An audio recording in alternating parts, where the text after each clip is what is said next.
O quarto poder, anseio pela morte. Um navio sem velas. 1. Tire uma selfie durante o treinamento de incêndio. Antes que o navio deixe o porto, há um treinamento de incêndio obrigatório para todos a bordo. Para todo mundo, todos os 2.000 passageiros e 1.000 oficiais e funcionários. Somos separados em pontos de encontro, que significa apenas o lugar aonde devemos ir em caso de incêndio enquanto cruzamos o oceano. É preciso vestir o colete salva-vidas. Ele é bem grande, em um tom alaranjado muito vivo, e é provável que você transpire muito. Somos colocados em uma sala esquisita, como a cafeteria ou cassino, e um dos oficiais explica o que deve ser feito se o pior acontecer. Como uma comissária de bordo enquanto o avião está taxiando pela pista antes da decolagem. Talvez alguém fique meio esverdeado, se, como eu, se sentir zonzo por estar dentro de um lugar que balança cercado por uma quantidade maior de pessoas do que em geral podemos aguentar. E além disso, vestindo um colete salva-vidas que nos faz lembrar de que corremos o risco de ficar lá fora, onde não existe terra, em nenhuma direção, por 7 dias.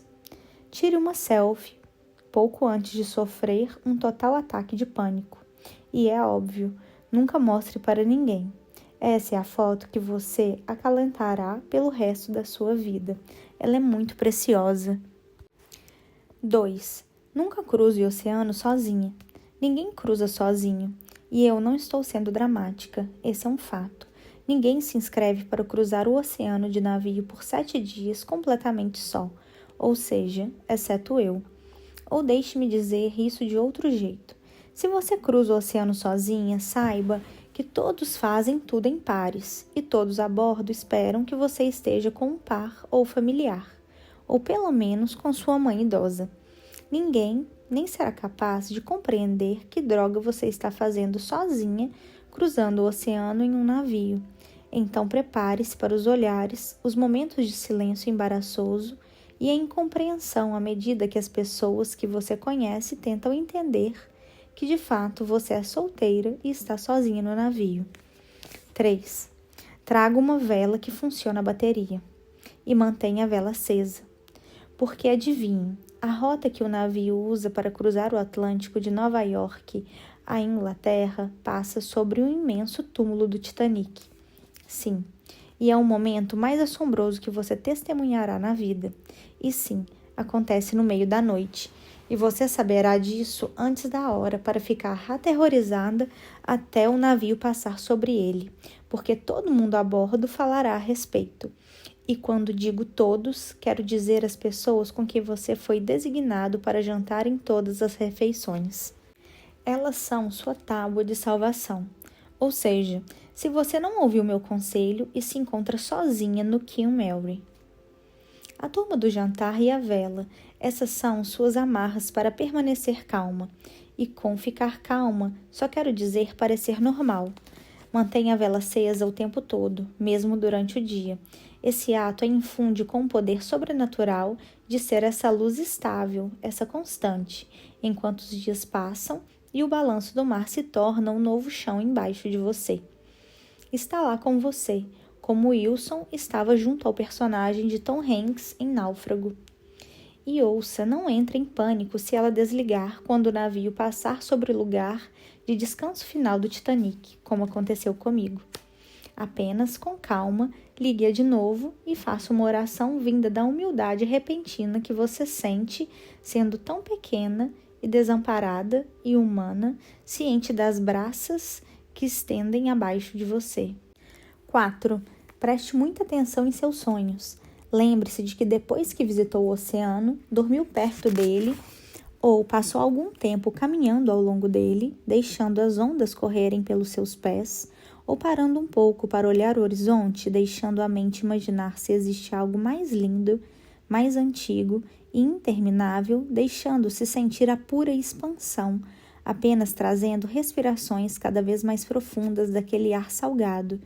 Sonhou como um lunático?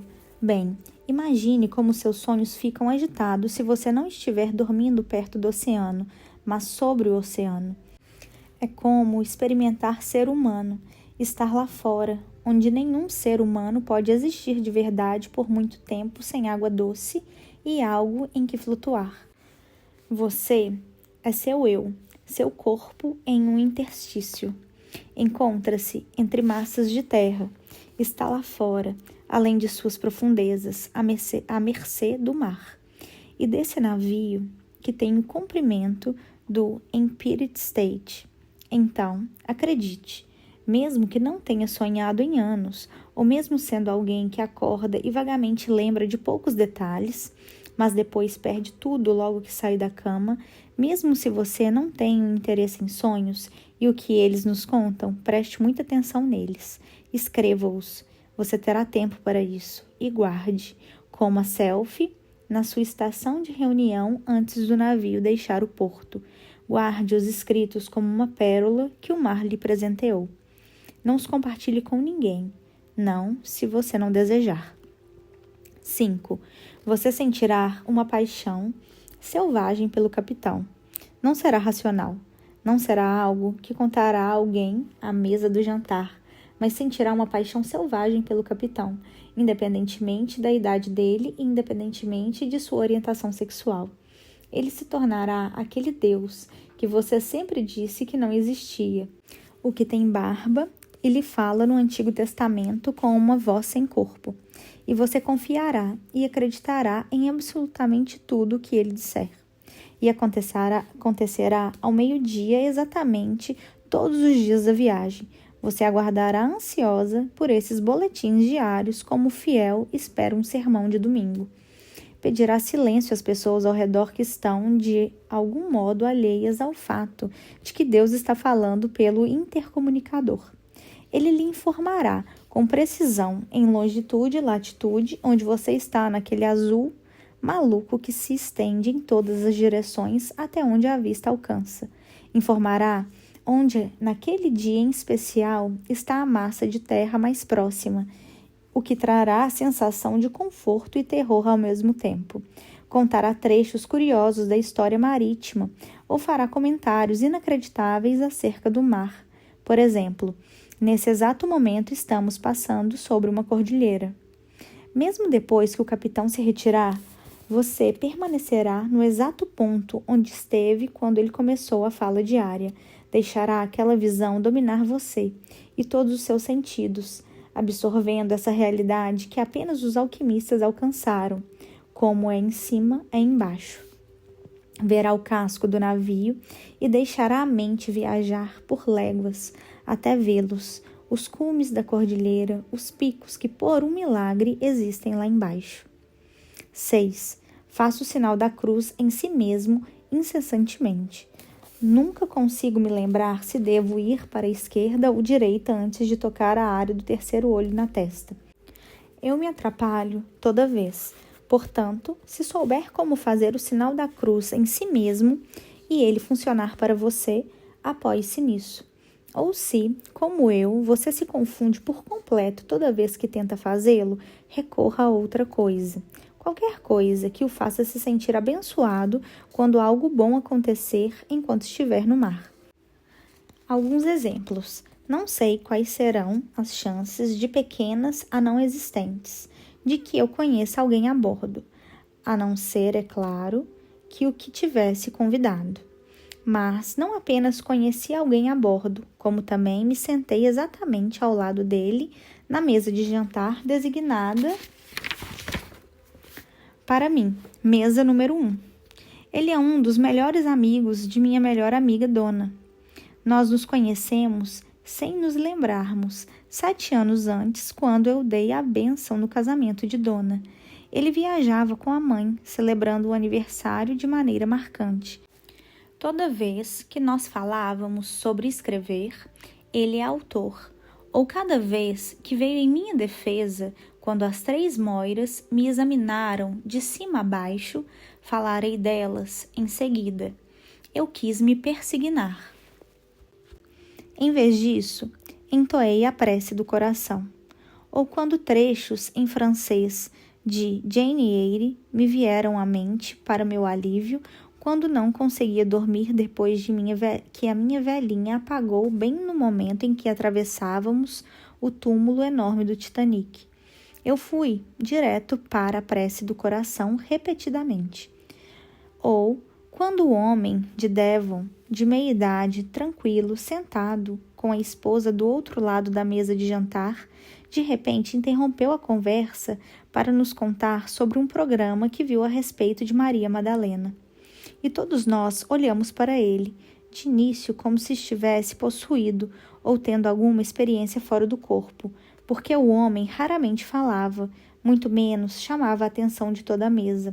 Contou-nos como aumentar o volume da TV, adoro essa palavra, quando percebeu que o programa focava o debate sobre se ela era ou não uma prostituta de verdade. Perguntei o que ele pensava a respeito. O homem balançou a cabeça e disse que adormecera no meio do programa, mas guardou na memória o debate referente a quem ela era. Recitei a prece do coração logo depois também, porque no momento em que ele falava acerca de Maria, embora estivéssemos extasiados, soube porque estava longe do meu homenzinho, porque apesar de meu medo do voo de volta, eu sabia que estava fazendo o que tinha que fazer. Eu tinha que visitar a caverna de Maria Madalena. Eu estava exatamente onde deveria estar, e aquilo dava uma sensação de bênção. 7. Se o destino convidar para uma bebida, diga sim. Para começar, as moiras não sabiam o que fazer comigo. O que uma mãe solteira estava fazendo viajando de férias sozinha? Em outras palavras claras, que tipo de porcaria de mãe egoísta é essa? Esse é o julgamento e a linha de questionamento. Mas meu amigo escritor me ajudou a desviar das moiras de toda noite quando eu tinha que encará-las. Elas cruzam o mar com você, então prepare-se para encontrá-las. São um destino personificado. Existem 3, e são todas de Surrey. Elas se conhecem por toda a vida e podem praticamente conversar apenas movendo as sobrancelhas. Sabem os pensamentos umas das outras antes que cada uma possa pensá-los. São intimidadoras e loucas para se aproximar. E se o convidarem para uma bebida, apenas diga sim. Eu disse não todas as noites. A maior parte das vezes é possível tirar uma eremita de seu apartamento confortável, mas não pode tirá-la de dentro de si mesma, mesmo que a jogue ao mar. E também porque eu interpretara mal o tema da morte que aparecia em quase tudo que eu tentava fazer. Por exemplo, durante a viagem, a Shakespeare Theatre Company de Londres encenava todas as cenas de morte dos clássicos. E a única música que eu ouvi quando me forcei a fazer algo além de olhar para o mar em deslumbramento, acabou sendo a marcha fúnebre de New Orleans. Era a música da morte, como uma celebração, uma vitória até. A morte como algo que nunca precisamos temer. Eu entender errado a presença do tema da morte entre nós, a bordo. Devia ter compreendido que se relacionava a Maria Madalena, que existe um amor mais forte do que a morte e que me tornara peregrina para aprender sobre esse amor. Por isso, não saí com elas até a última noite. Era a noite do baile de máscaras na sala da rainha. Gillian, Jack e Lily estavam vestidas com esmero, prontas para se misturarem com a decadência e a gula. Nós tivemos um problema para encontrar a mesa correta. Começamos em uma no canto de trás, mas Lily sentiu a necessidade de ficar mais perto da pista de dança para ser escolhida. Ela adora pegar. As outras 2 moiras me contaram enquanto riam. Pegar é a expressão britânica para atrair homens, eu acredito. Então fomos para uma mesa grande, com uma tenda de veludo em direção à frente do salão de baile. Um casal de idosos já estava sentado lá, nos lançando um olhar de desdenho quando nos reunimos a eles. Lily, sem querer, esbarrou na mesa quando estava tentando se sentar e derramou uma grande quantidade de cerveja do homem idoso bem no colo dele. A esposa do homem ficou ultrajada e começou a gritar com Gillian, que nem percebeu o que Lily tinha feito. Gillian sentiu o impacto, assim mesmo, e pegou um lenço usado, que ela me contou mais tarde. O casal ficou absolutamente exasperado e implacável. A esposa do idoso estava tão exaltada que por fim gritou: "Vão embora." As 3 moiras olharam uma para a outra, depois para mim, e todas nós morremos de rir. Então fomos embora e devagar voltamos para a mesa do canto onde tínhamos começado. Eu não conseguia parar de rir. Lily foi convidada para dançar e ri de novo, enquanto ela olhava para nós antes de chegar à pista de dança com um sorriso de puro triunfo. A sensação de rir para tudo era tão boa, como se fosse um superpoder do qual eu esquecera e de que as 3 moiras estavam me lembrando. Ria para o absurdo. Elas sussurraram: "Tudo passa, todos os detalhes, eles esmaecem." Mas o que as moiras, ou destino, e o oceano têm em comum é a entrega oferecida a você. Quando a água é tudo que podemos ver no horizonte em todas as direções por 7 dias, a alma se enxerga nele. A alma se sente reconhecida. É vasto assim. Existe uma percepção aguda de que a alma é essa presença de amor em nossa interioridade e que não importa o que aconteça, nunca será perdido. A única morte é a de quem fomos antes, ou quem pensamos ter sido. E você percebe agora que isso é uma bênção, morrer enquanto ainda está vivo. A Ione da montanha. A companheira, Koinonos, do filho é Maria de Magdala. O mestre a amava mais do que todos os discípulos. Com frequência, ele a beijava na boca. Evangelho de Felipe. O primeiro homem que encontrei em Paris foi uma vagina gigante. A fantasia dele ia desde o ombro até abaixo dos joelhos e incluía uma anatomia bem precisa. E julgando pelos braços e pernas nus, parecia ser a única coisa que vestia. Saltitava pela Gare du Nord como se estivesse com uma vestimenta normal. O homem vagina estava com 2 outros homens, quando tentei tirar uma foto. Acenaram para que eu me juntasse a eles. Depois, um deles se ofereceu para tirar uma foto de nós. Aquela se tornou uma das fotos favoritas de minha peregrinação à caverna de Maria Madalena. Eu, rindo muito em Paris, em pé, ao lado de um homem usando nada a não ser uma vagina de cima a baixo. Fui de Paris a Aix-en-Provence para jantar com uma mulher que nunca encontrara antes.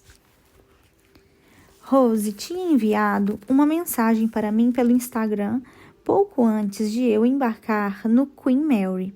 Em geral, não respondo a essas mensagens, porém a foto no perfil dela mostrava uma fita vermelha no pulso esquerdo. Li a mensagem. Ela disse que tinha se mudado para o sul da França com as filhas nos últimos anos para ficar perto de Maria Madalena, tanto da Catedral de Saint-Maximin quanto da Caverna de Saint-Baume. Sugeriu que nos encontrássemos para jantar em Aix, que é a cidade mais próxima de Saint-Maximin. Eu tinha a sensação de que era importante encontrá-la, mas ainda não sabia por quê. Precisava ir de Gare du Nord a Gare de Lyon e pegar um trem para Aix, no sul da França. Fiquei na fila do táxi e uma inglesa se colocou atrás de mim. Disse-me que estava atrasada para pegar o trem, o único indo para Barcelona na Gare de Lyon. Sugeri que dividíssemos um táxi e o rosto dela se iluminou. Ela me ajudou a passar nossa bagagem e a mim mesma sobre o portão e para fora da fila. Chegamos ao táxi e começamos a conversar. Depois, meu rosto se iluminou quando ela disse que era de Devon. Contei-lhe sobre o workshop que faria em Devon mais tarde naquele mês. Nós nos abraçamos na estação depois que ela me ajudou a comprar minha passagem para Aix. Senti-me embevecida, percebendo como pode ser mágica a sensação de ser guiada de uma sincronicidade para a seguinte. Rose estava esperando por mim fora de meu hotel, e antes mesmo que eu pudesse me apresentar, começamos a rir. Ambas notamos que estávamos usando o mesmo medalhão de Maria Madalena. Ela me trouxe uma grande sensação de familiaridade. Caminhamos devagar pelos prédios, cor de areia e a luz deslumbrante que parecia espessar o ar. A sensação era de que estávamos caminhando por um banho morno invisível, enquanto tecíamos o nosso caminho pelo labirinto de ruas estreitas até um bistrô com vasos de flores e persianas pintadas em cores vivas, localizado em uma viela. Enquanto esperávamos que a comida chegasse, começamos a compartilhar o que devotas de Maria Madalena tinha nos ensinado. Existe uma evidência bíblica no Evangelho de Felipe de que Maria era mencionada como companheira de Cristo, ou koinonos em grego. Essa palavra pode ser traduzida como consorte, contraparte, amada, companheira de fé. O fato de que Felipe prossiga relatando não só que Maria é koinonos de Cristo, mas também que ele a amava mais que todos os discípulos e que, com frequência, ele a beijava na boca, sugere que a parceria também era física. Para mim, não importa se eles se uniram sexualmente ou não. O mais importante é o fato de que eram um casal, uma dupla, parceiros, de que estavam destinados a serem vistos juntos, compreendidos como um todo, de que talvez parte dos ensinamentos de Cristo só pudesse ser completada com e por meio dela. O que me parece mais relevante é que nós esquecemos e enterramos de boa vontade esse aspecto de Cristo, de que ele estava apaixonado por Maria. Rose e eu concordamos sobre o que isso significava para nós, em termos espirituais, abraçar uma crença segundo a qual Maria tinha significado singular para Cristo, que não é reconhecido em um nível institucionalizado. É que nós temos de validar essa crença por nós mesmas. Tivemos que ser fortes quando ao reconhecimento do que é verdade para nós.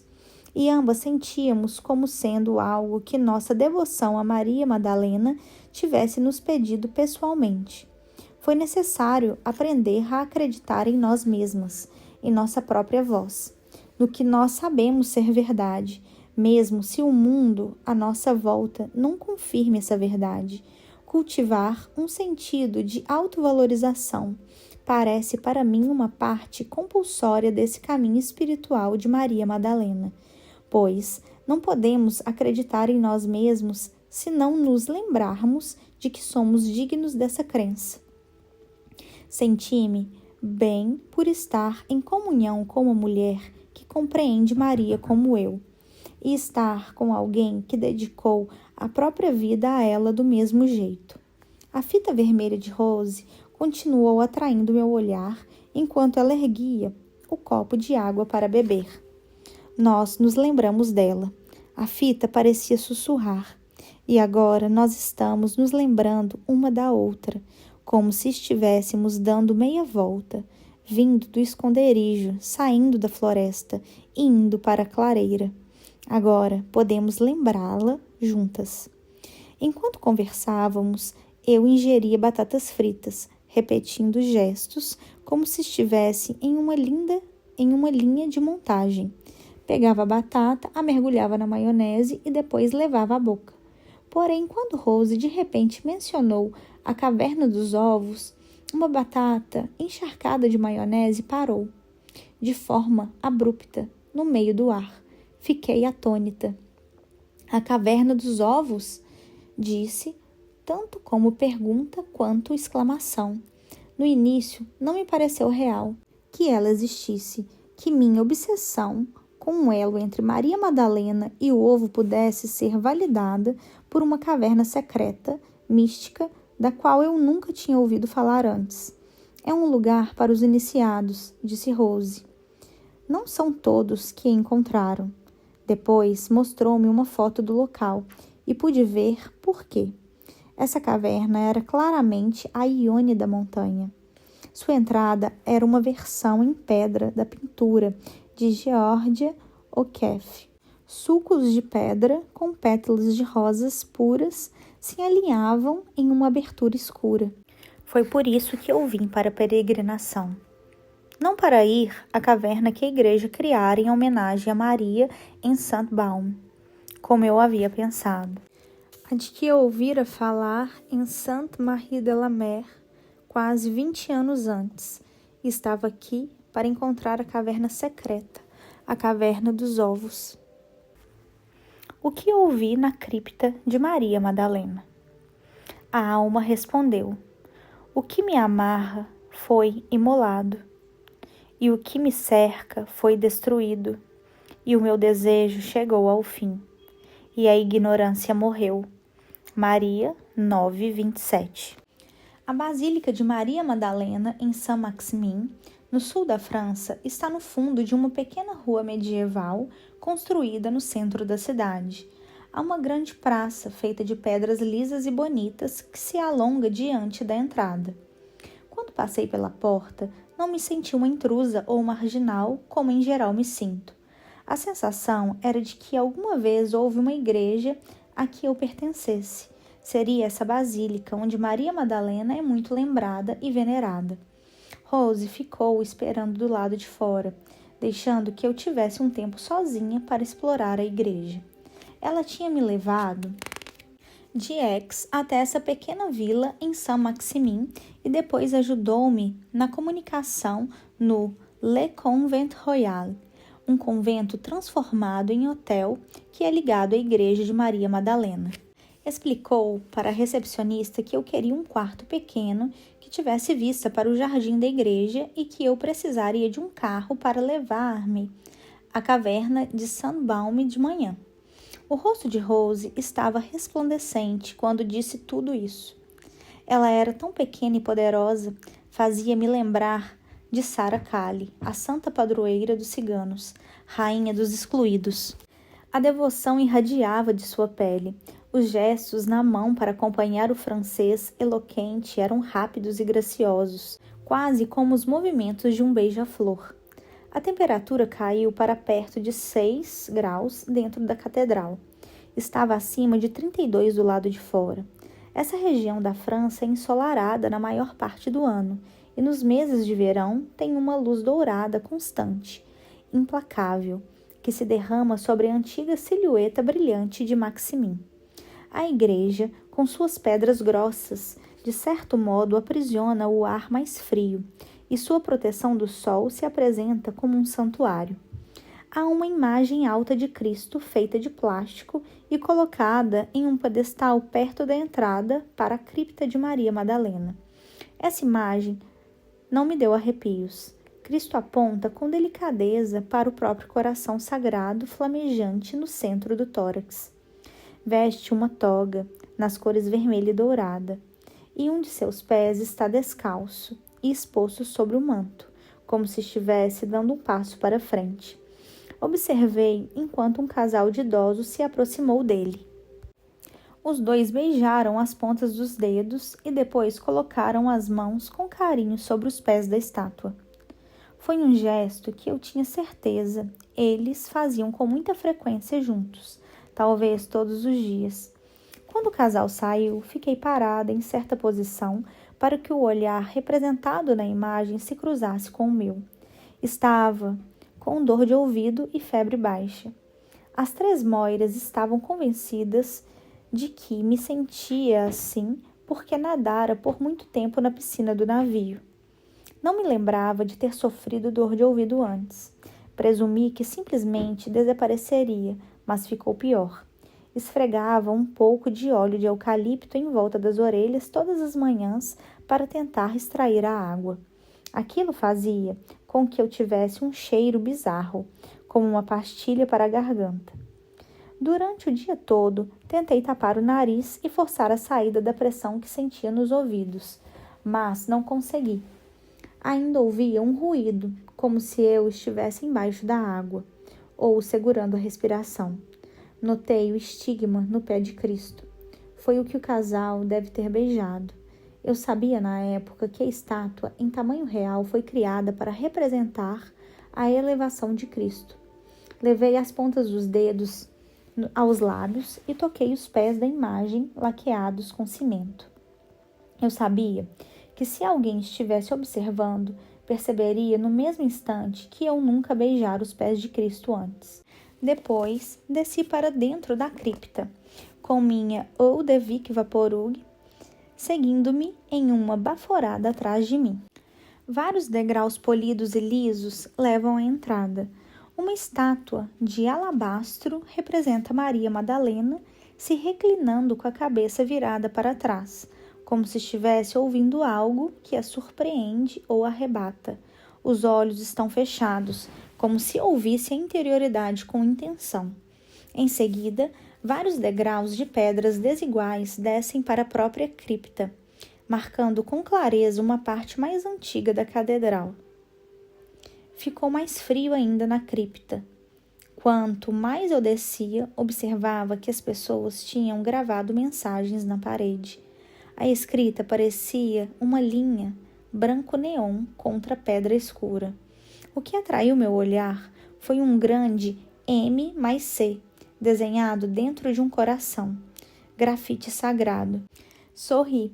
Depois abaixei a cabeça, segurei a grade de metal fina e desci os últimos 3 degraus. Tentei discernir o porão de aparência incomum nos fundos da cripta. Tive que apertar muito os olhos e focar para ver o que estava encerrado atrás dele.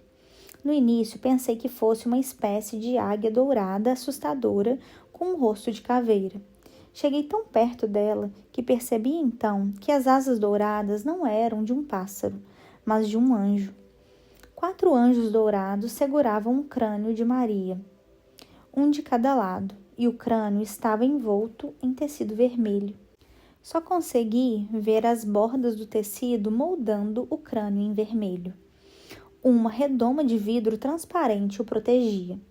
O crânio estava selado nessa caverna desde 1974. O que se sabe cientificamente a respeito do crânio é que pertenceu a uma mulher, que, é provável, viveu até mais ou menos 50 anos. Tinha os cabelos castanho escuros, viveu no século I e não era original dessa região da França. Não existe meio científico de determinar se o crânio é de Maria, mas o fato de ter sido venerado por centenas de anos parece ter criado um poder próprio, uma verdade.